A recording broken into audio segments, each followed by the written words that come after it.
Hey guys, hope you are having a great week. Last time we did chapter 15 in Numbers, kind of following some of the things that happened after Joshua and Caleb went into the promised land, came back with reports.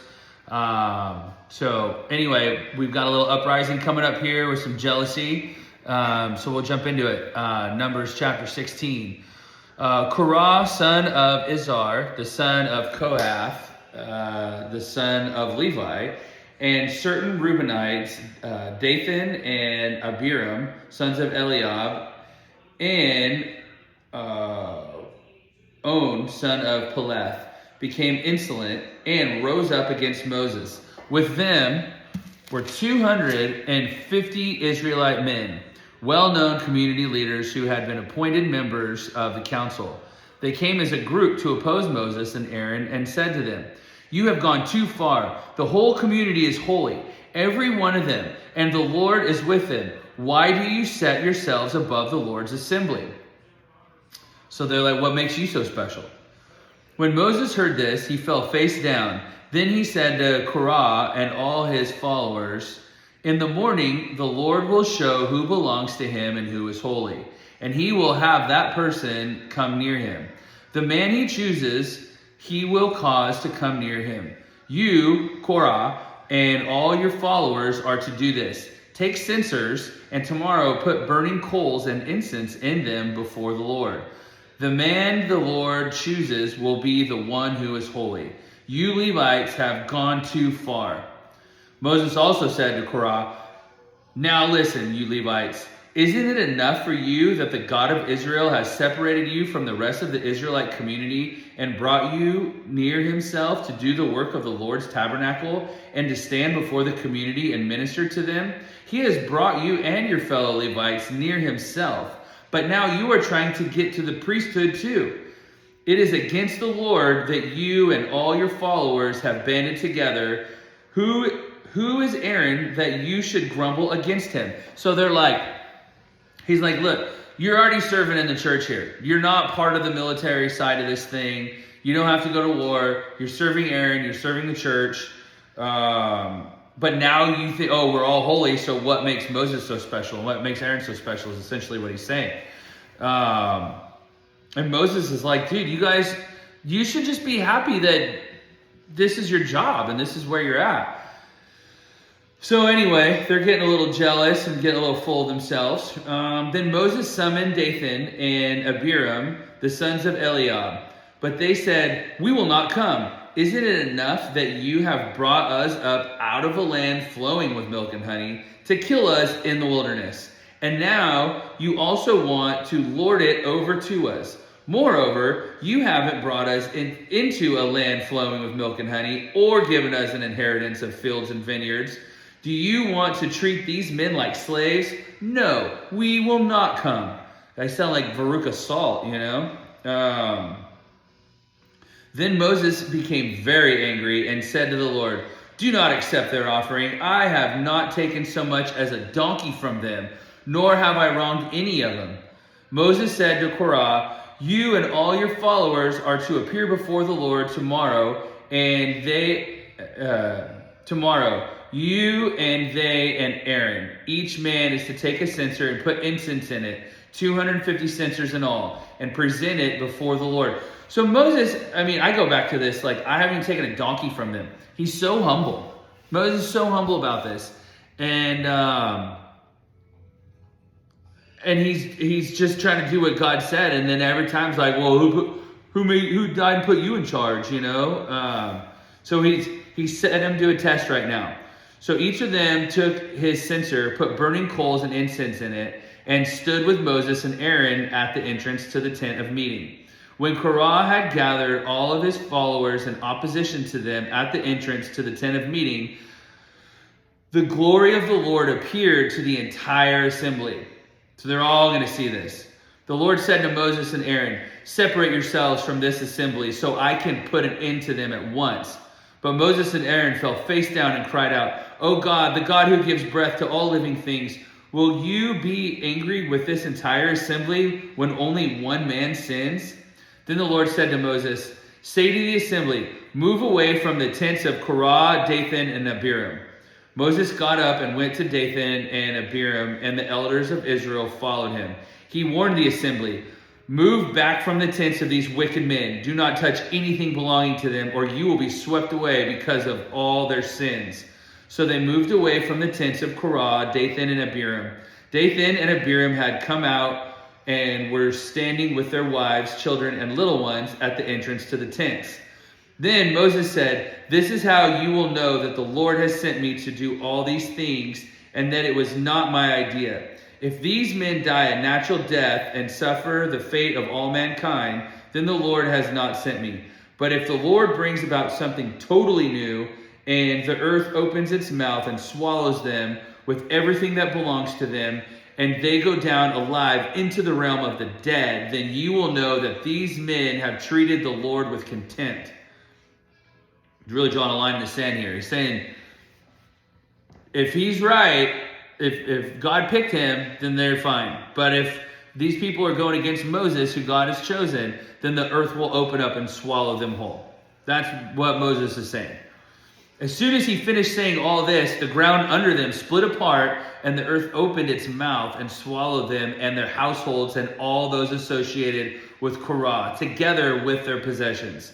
They went down alive into the realm of the dead, and everything they owned.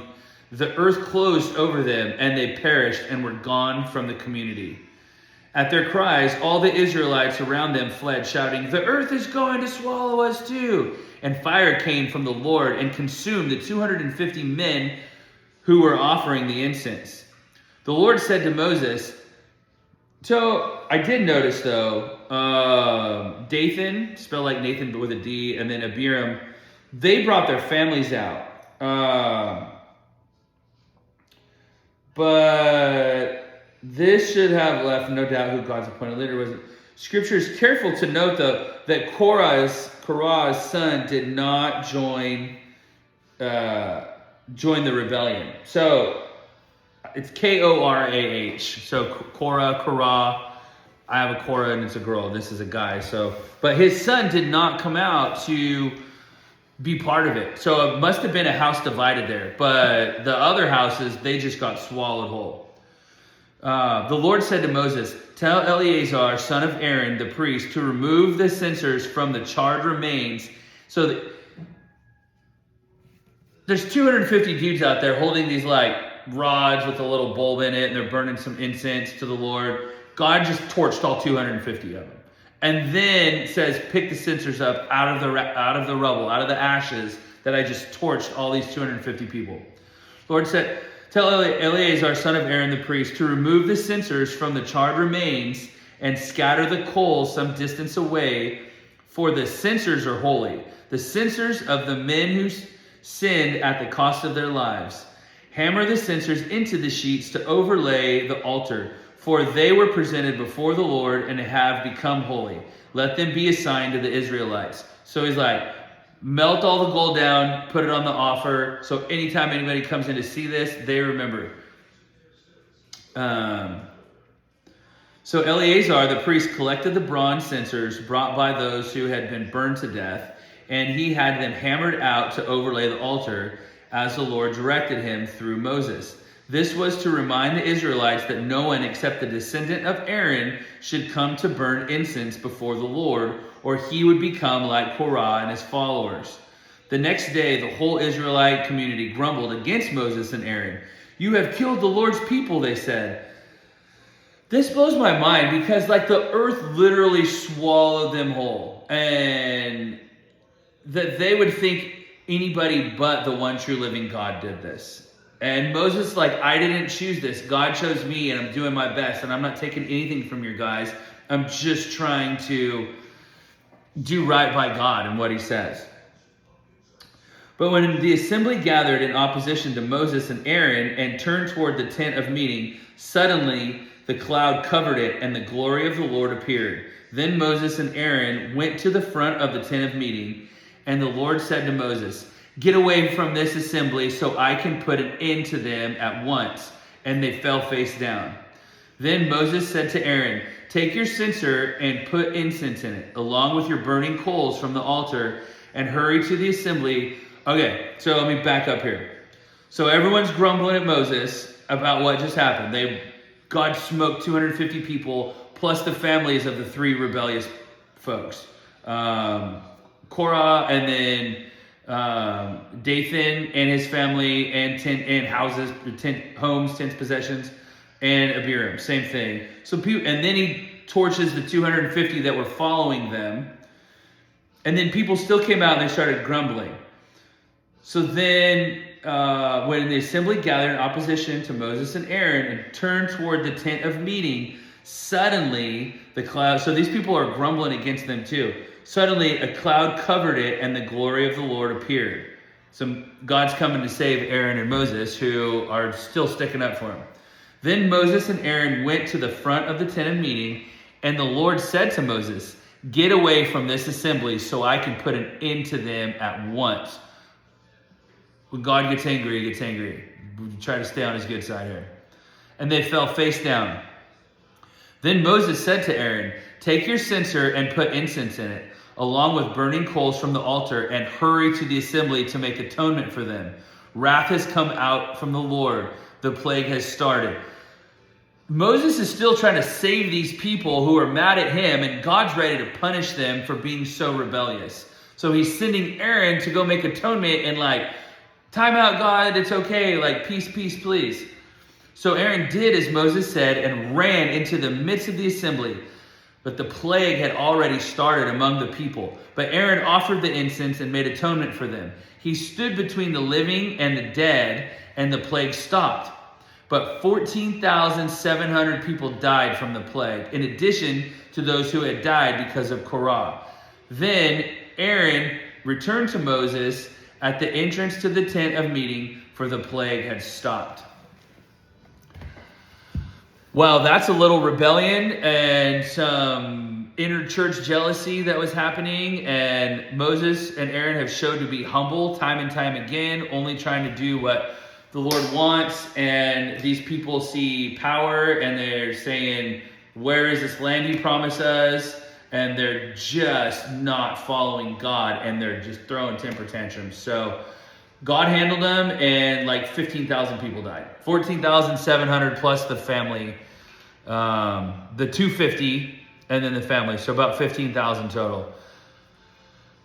Yeah. So anyway, that's Numbers chapter 16. I hope you guys are humble as Moses and Aaron this week, and just keep praying through it. Have a great week. Love you.